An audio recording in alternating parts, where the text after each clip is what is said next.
I've talked a lot in the past about 5 elixir long-range splash cards, and how historically they've had a tough time finding a proper place in Clash Royale. They're a small class of cards likely because of this fact. However, there's one card in an even smaller category that's close to this. A card that at one point had a tougher time finding a place in the meta than all of the 5 elixir ranged splash cards. This was a 6 elixir ranged splash card, also known as Sparky. Sparky is one of the oldest legendaries in Clash Royale. As a legendary card, Sparky was unique in many ways, and not just because it was expensive and did a lot of damage. However, in its early days, it was considered to be one of the, if not the worst card in Clash Royale for a long time. So, what made it so bad? Why did it take so long for it to find its place? And what was even the intended purpose of this card? Today we're going to answer all those questions, cover all of its developments, and talk about other factors that drove Sparky to be where it is today.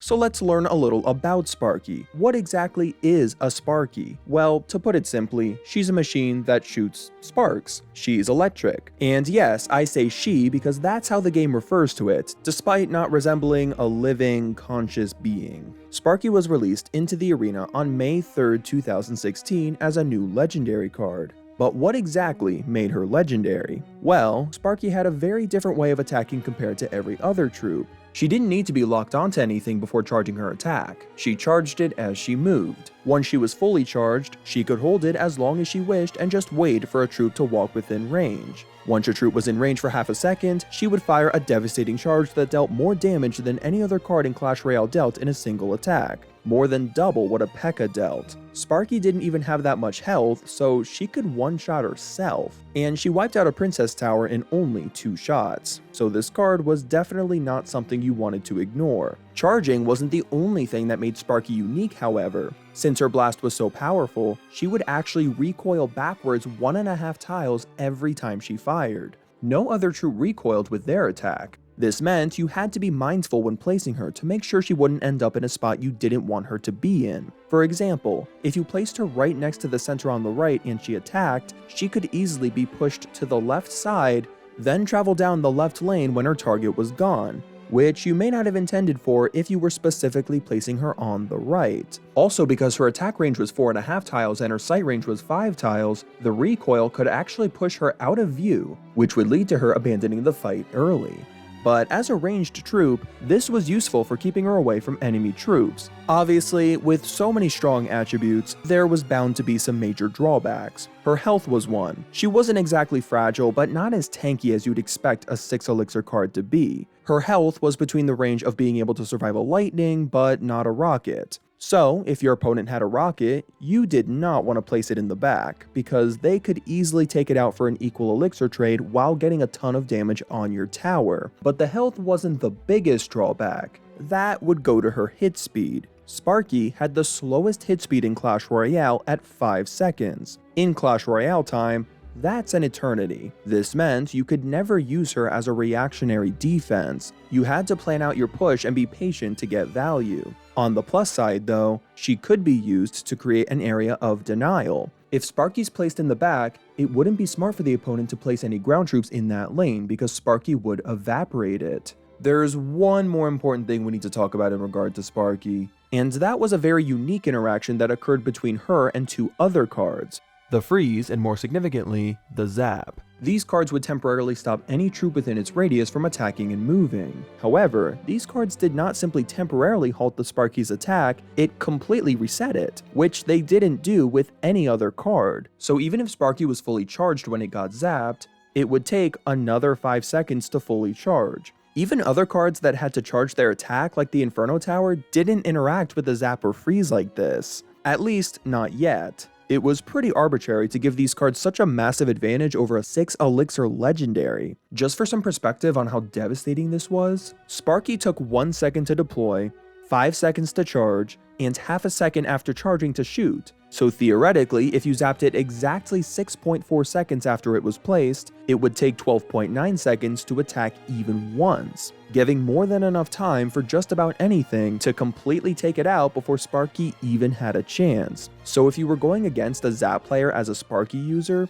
you were going to have a really tough time because your Sparky would essentially get denied a shot for 2 elixir constantly. And with Zap being one of the most used cards in the game, you always had to be prepared to deal with it. The worst part is, there was no counterplay. You couldn't counter a spell. If your opponent wanted to zap your Sparky, they were gonna zap your Sparky. And since the deploy was instant, you never had any warning, which is why it was no surprise that within the first few weeks of Sparky's release, it saw very little top ladder usage. Despite its clear immediate underperformance, there were some defenders of the card, saying it could be good if used correctly. It was still too early to tell for sure, but it was not looking good. Sparky was a scary card to go against if you didn't understand her mechanics. You had to know how to properly counter her or she would be deadly. So I think a lot of players just weren't sure how to deal with her yet. And once they learned, they wouldn't think she was so good. Seth, the community manager, actually talked about how this card was originally overhyped. Sparky was probably the most anticipated and most excited of the new cards. It's a big rolling machine. It was the first troop to deal more damage than itself had health, so people were excited about the idea of just doing an insane amount of damage. In fact, it was considered very overpowered and broken when it was first spoiled. Whether or not it was a good card, it was at least very fun to play compared to most other cards. But fun didn't mean it was getting any better. Within another month, nobody in top ladder was using it. It was just too difficult to get any value out of. You pretty much had to build the entire deck around protecting and supporting her. It just wasn't worth the hassle. From this point on, Sparky's use rate in top ladder stayed between 0 and 1%, which suggests the card was borderline useless. However, Sparky still seems to have a small core fan base. She was widely viewed as an underdog. Like, for example, in August 2016, a single top ladder player was using it, and Sparky fans were cheering this on as if this was a huge win. And in case you were wondering, this was the deck that one player was using. But at the same time, 98% of those players, yes, 98% were using a Zap. The card Sparky suffered most against. You were practically guaranteed to go against Zap during this time. It was a must-have, so it was something you were just going to have to accept if you took on the challenge of playing this machine. By now, it had been over 3 months since this card was released, and it was still clearly suffering competitively. It seems like a buff was in order, but Supercell was being very patient with this card, given how scary it was to lower ladder players. But it was weird at the same time, because the team had always been very adamant on ensuring all legendaries were viable, even if they had to be a little stronger on average. Because legendaries were so expensive to level, they usually wanted to ensure you were getting your money's worth. No reasonable person was saying a Sparky buff had to be huge or that Supercell should have rushed it, but the more time that passed, the more ridiculous it was that this card was neglected. For the next couple of months, there would be good news and bad news for Sparky. The good news is, the Zap stun time was lowered by half a second. It still fully reset Sparky, but it made the card less prominent, and of course, if it did zap a Sparky, it would be able to start recharging and thus attack a half second faster. But the bad news is, in September 2016, the Lightning was given the stun ability. And with the recent Ice Spirit addition on top of that, there were 4 cards that could fully reset a Sparky now. And this totaled up to 4 spells you were going to have a tough time beating as a Sparky player. But even after all this, Sparky would receive no buffs and no reworks, and in the foreseeable future, continued to see absolutely no usage in competitive play. Players were getting fed up with Sparky receiving absolutely no attention. People were clamoring for buffs. In this period, she acquired the popular nickname Trash Can on Wheels, which just goes to show how much of a joke she was at this point. She served no purpose. She was extremely easy to counter and attacked way too slow. By the end of 2016, she still hadn't received even a single balance change. This was 7 months since her release. It would be one thing if they were hesitant because she dominated the game in an unhealthy way and the team didn't want to repeat their mistake, but she hadn't shown any viability in the competitive scene since her release. And just as a final kick to the nuts, to end off 2016, Supercell added the Electro Wizard, a card that stunned its target every time it attacked, so in a one-on-one interaction against a Sparky, it would win completely unscathed, because it would just constantly reset her. It didn't even matter if the wizard was level 1 and Sparky was maxed. It was bad enough to have cards that could reset Sparky once, but infinitely? That was a whole new level. Electro Wizard only increased the Sparky memes. She was referred to more as Trash Can on Wheels than her actual name. She disappointed players who got her from a chest, you avoided her at all costs when drafting, and you just laughed if your opponent ever played her.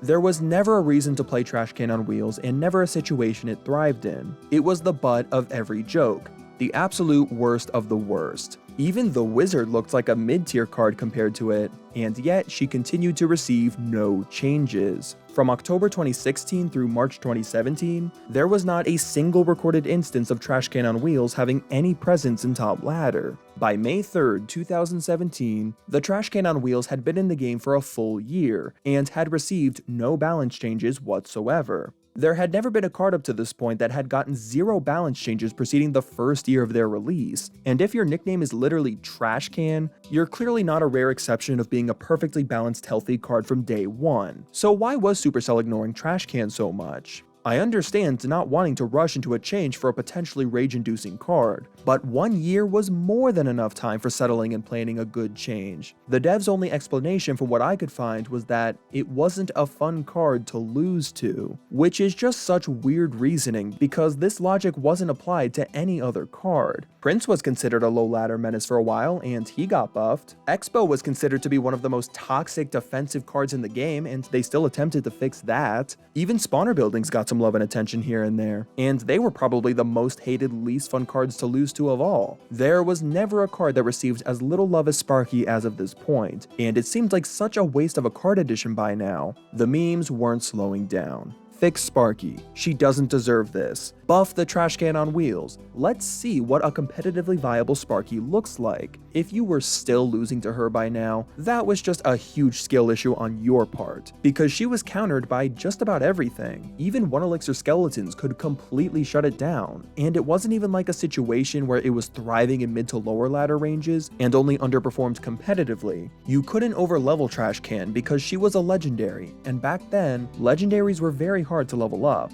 She really only saw use in a few niche giant beatdown decks here and there, and even in those cases, it just felt like people were trying to force Sparky into those decks for the sake of being able to say they were succeeding with the worst card in the game.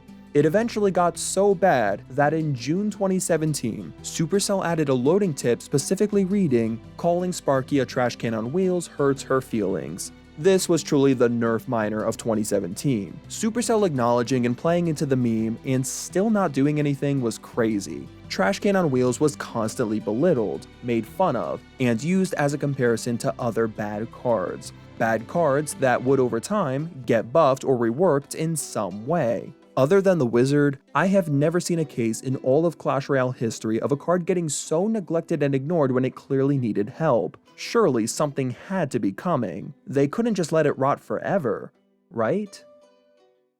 1 year, 5 months, 6 days. That's how long it took Sparky to receive her first balance change. There had been so many good ideas thrown around by this point, like giving it a shield that was immune to stuns, or having her attack splash onto air troops. But through the rise of Trifecta, Goizen, Elite Barbarians, Logbait, 3M Heal, Night Witch, and Bridge Spam, the Trash Can on Wheels stayed exactly the same. But with the October 2017 Epic Quests update, it was finally Sparky's time to shine. There were so many possible ways to change it. So, what was the final decision? Well, it would get a small rework. Its hit speed was decreased by a full second while receiving a 15% damage decrease. This meant now it would take 3 shots to take out a Princess Tower, but that quicker charge time made it very worth it. It also wouldn't one-shot itself anymore, which is fine in a balancing sense, but I always found the fact that it one-shot itself to be quite charming. I just like the idea that Sparky is so powerful that she can't even survive her own blast. Overall, it seemed like Supercell liked her the way she was. They wanted her to attack very slowly, but for each blast to feel very impactful, and I agree with keeping her generally the same in that regard, because that's what made Sparky so unique. But the real question is, how much did this rework actually help? Well, I think it's safe to say it was an overall buff as intended, but she still wasn't exactly clouding the leaderboards. By December, it was still showing no usage in top 200 ladder. She still attacked too slow, Zap was still everywhere,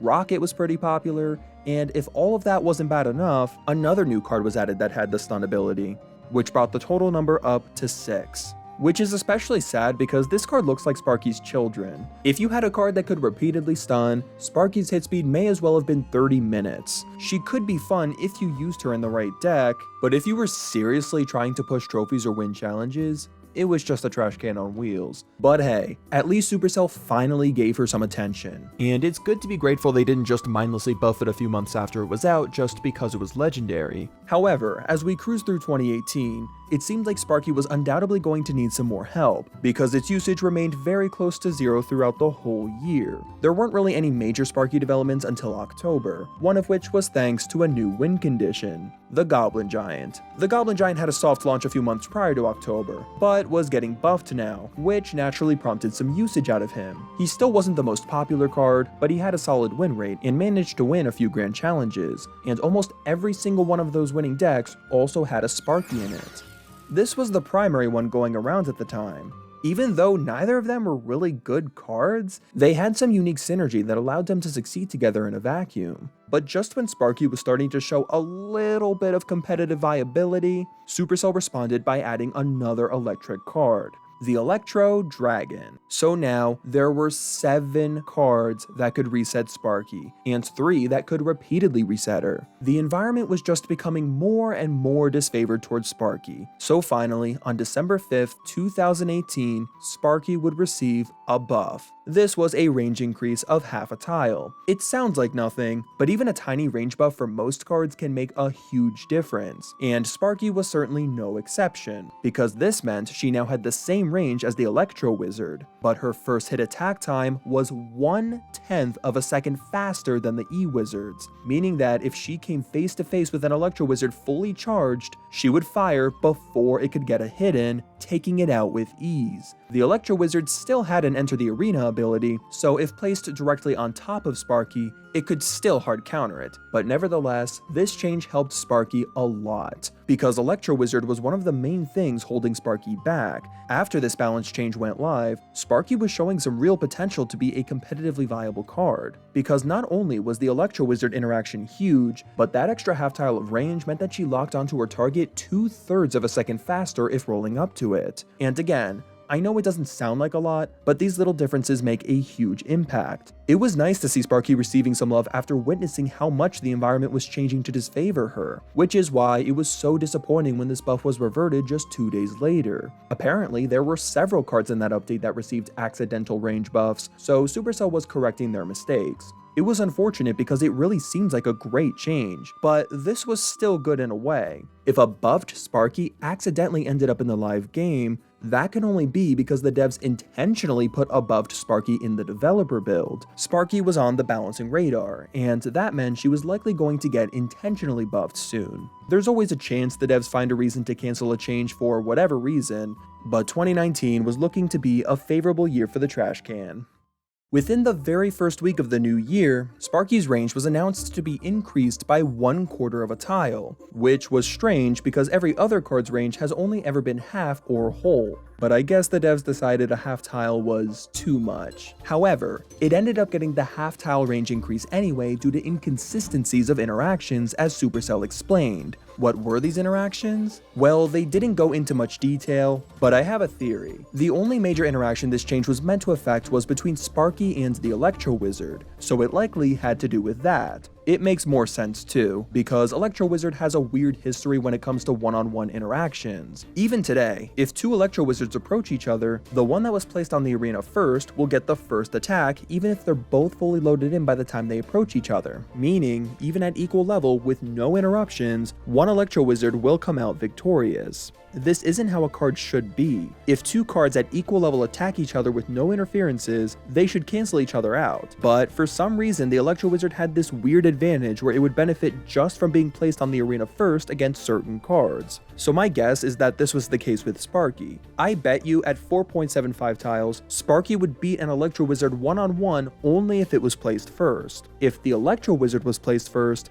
then he would win. And that would be a confusing inconsistency, especially if it looked like both cards were placed at the same time. So would it really have been the end of the world if she shot at 5 tiles away versus 4.75 tiles? Like, what's the difference? They could have been a little worried at the fact that the Goblin Giant was getting buffed in the same set of balance changes, since they did show some potential together before, so buffing both could have led to that combo becoming very prevalent. However, looking at the rates a few weeks after this buff went live, Sparky was still struggling to find a place. Over the next few months, however, it did get better. By April, you saw it in about 5% of Grand Challenge decks with a very healthy win rate. It was still appearing pretty much in the same stuff you had seen it in the past, with Giant and Goblin Giant. You'll notice that most Sparky decks contained zap bait cards like Bats and Spear Goblins to force the opponent to make a decision between taking out the pesky swarms or prevent her from getting a shot. It's kinda sad that at this point it had been out for almost 3 years and this was its peak, but at least she was settling in a healthy spot. For the next few months, the use rate continued to hover around 4 to 5%, with no significant developments, but things took a turn in September 2019.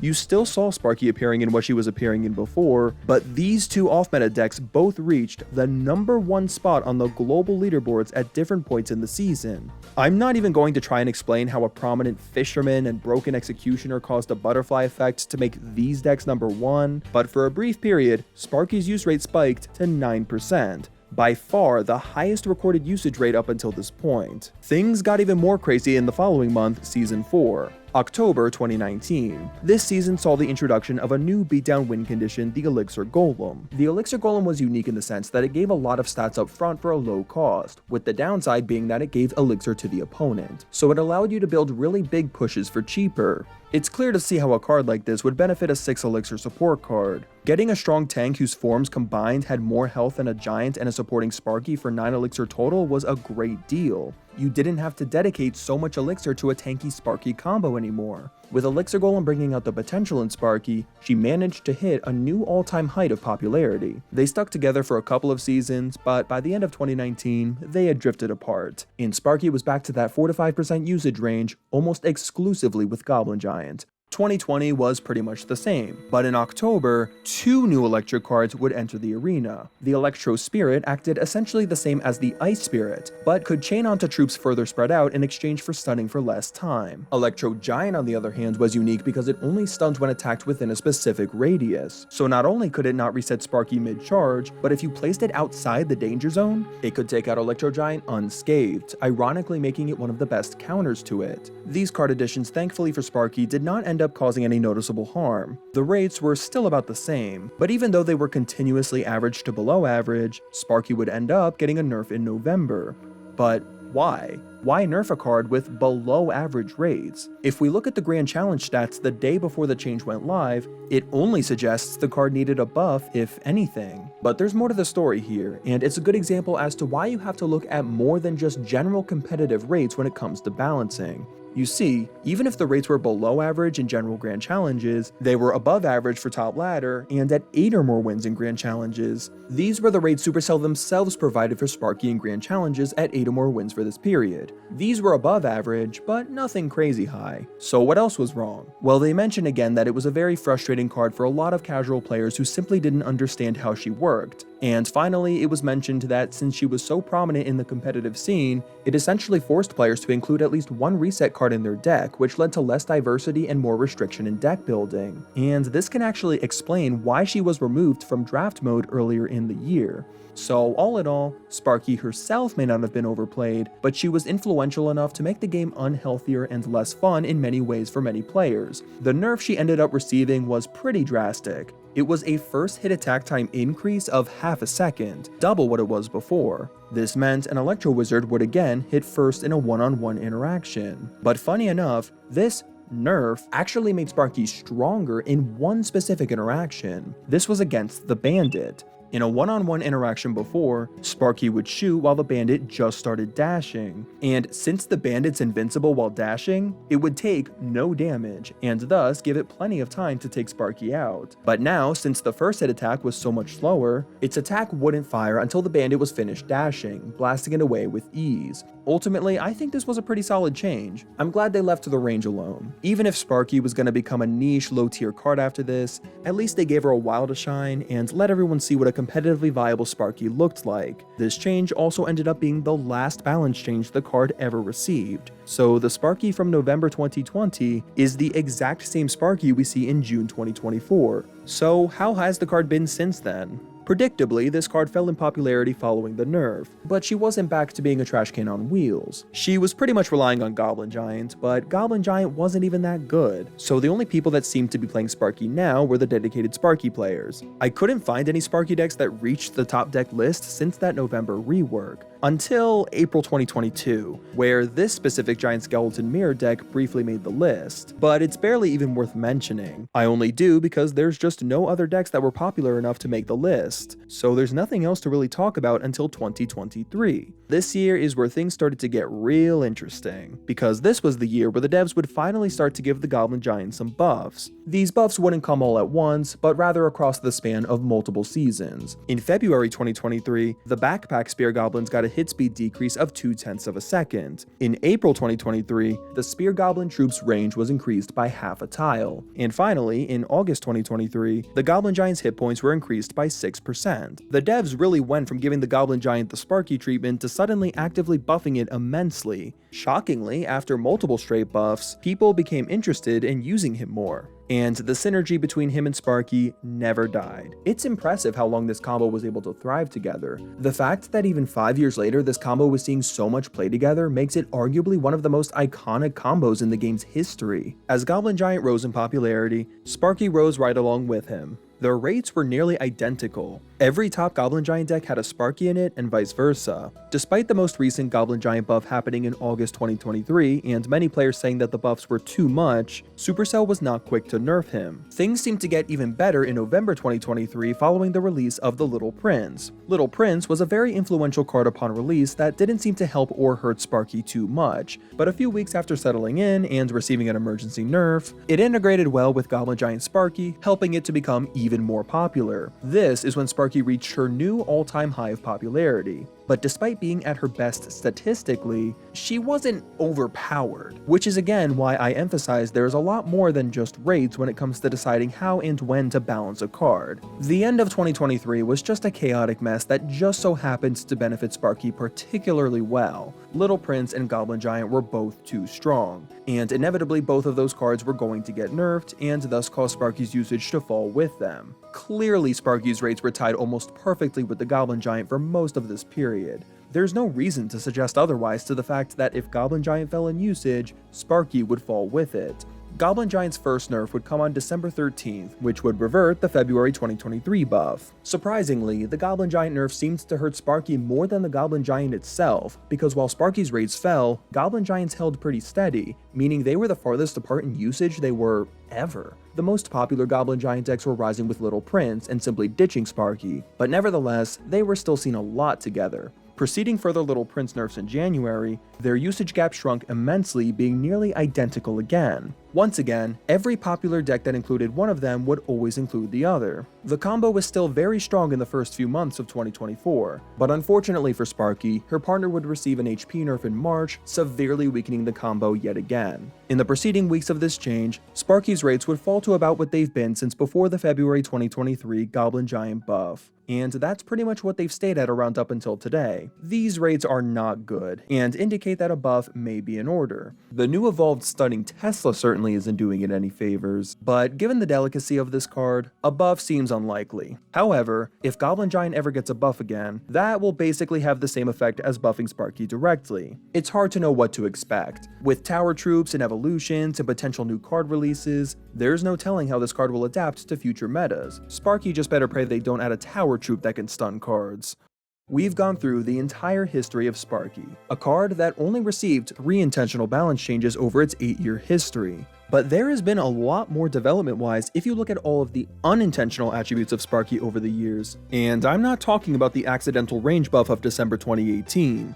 I'm talking about glitches. With cards that have had unique mechanics over the years has come a lot of unintentional interactions, and there were a surprisingly high number of glitches involving Sparky. I'd say it's in the top 3 glitchiest cards in Clash Royale history, so I wanted to dedicate a portion of the video at the end here just to go over all the notable glitches involving Sparky in the past. Some of these are a bit hard to tell exactly when they were introduced and patched, but we at least have a general idea as to when they were active. The first glitch people noticed with Sparky was an infinite range bug. Although Sparky always had to be within 4.5 tiles of its target in order to lock onto it, it didn't have to remain in that range in order for Sparky to fire. Usually this didn't matter, because if a troop was within its range, they would target a card closer to her if not Sparky herself. And if Sparky was facing a building targeting troop, it still wouldn't matter because most of them couldn't move very fast and thus they would stay within range. But there was an exception to this, being the Hog Rider. Since Hog Rider was the only troop to move very fast and target buildings, it could very easily outrun Sparky's range. But if Sparky was able to lock on and she wasn't interrupted, it would continue to focus on the hog and blast at it no matter how far it may have ran. This glitch was noticeable with Tornado as well. These interactions certainly benefited Sparky, but were not situations you'd frequently experience in a real match. I couldn't find any instances of this glitch happening beyond December 2016, so it was most likely patched in the December 2016 or January 2017 update. There was another notable glitch, however, that certainly would never happen in an actual match, which is perhaps why Supercell was so slow on fixing it. Basically, if Sparky shot 2 ice golems at once, she would deal double damage. This meant that if she shot 2 ice golems next to a princess tower, that tower would be destroyed, even at full HP. This was interesting, but obviously it would never happen in a real match because not only would someone have to mirror their ice golem, but also have terrible placement. I can find this bug happening as late as January 2017, so it seems to have been patched in the January 2017 update. After a brief period of no noticeable Sparky glitches, the March 2017 update brought some new ones. The most notable one was the rapid fire glitch. And yes, it's as real and scary as it sounds. For this glitch to occur, Sparky would need to shoot at a troop, but that troop would need to die from something else before the Sparky blast reached it. This is why you commonly saw it occur when Sparky was facing a graveyard. Kind of weird that at one point in time Sparky was a decent counter to graveyard. The attribute that gave Sparky this ability was more so meant for slow attacking melee cards like P.E.K.K.A, so that they wouldn't waste their attack on cards that were already gone. But Sparky was a splash card, so even if an attack was wasted on a dead troop, the surrounding cards were still being affected by that shot. And it just doesn't make sense in Sparky's case to have this mechanic, because the blast can't instantly recharge just because she missed. As you could imagine, this glitch made Sparky significantly scarier, and thus was patched quickly. But patching this bug led to another bug, where sometimes Sparky wouldn't shoot anything at all, and its charge would still reset if knocked out of range of its target. People reportedly had their Sparky charges reset with things like Log and Tornado, which should never happen. This glitch was in the game for a very long time, not being patched until the Clan Wars update 1 year later in April 2018, which Supercell confirms in the patch notes. It's really the only time they ever acknowledged a Sparky bug fix in the patch notes. Swinging back a bit, there was another Sparky bug that came with the March 2017 update I didn't mention. Before this update, cloning a Sparky would reset its charge completely, which made it not worth cloning most of the time. This patch made it so that cloning a Sparky would not reset the original. However, this came with an unintended consequence. During the short cloning period now, Sparky would actually be completely immune from resetting. Clone essentially acted as Sparky's temporary stun shield, which was very frustrating if you were the defender. Trying to perform this glitch intentionally in a real match really wasn't worth doing though, because Clone wasn't that good in general, and predicting exactly when the opponent would zap was tricky. I was able to find reported instances of this bug occurring as late as December 2020, but when trying to replicate in-game today, it appeared to be patched. There's another bug similar to this with the Fisherman, which was introduced when the Fisherman was introduced in July 2019. If Sparky was stunned while being pulled by a Fisherman, it wouldn't reset. This glitch could very well at least partially explain that weird Sparky surge during the Fisherman takeover of September 2019. Unlike the clone glitch, this one was never patched. This will still happen if you try it in-game today. And that's the history of Sparky glitches. That was a total of 6 that I covered. Now that I think of it, the fact it had a glitch history could actually explain why its first balance change took so long to happen. So really, what is the future of Sparky? She's definitely not the worst card in the game, but still underperforms in competitive play today. I don't think a straight buff is the right move here. If anything though, I think just a slight reversion on the first hit attack time change from 2020 would be fine, but I would even hesitate on that, because she clearly has the potential to thrive in her current state with the right tank. Regardless of what happens, I think Sparky is a fun card to play and is just a great addition to the game overall. One thing I'm really excited about is Sparky's future evolution. I typically don't care much for evolutions, but I think Sparky's has the potential to be really cool. I think the ideas that were brought up years ago of giving her a stun resistant shield or allowing her to splash onto air troops would be perfect evolution ideas. And just to be clear, she wouldn't be able to target air troops, but if an air troop was flying above her ground target, that's where it would take damage. I also thought about how since she's now the only electric themed card without any sort of stun ability, her evolution will probably implement that, just like the Tesla. Currently, no card has a splashed stun attack, so giving that to Sparky could make for some unique interactions. We'll just have to see what Supercell decides to do when the time inevitably comes. But anyway, let me know your thoughts about Sparky and what you'd like to see for her evolution. Also let me know which card's history you would like to see next. Thank you all for listening, and I'll catch you later.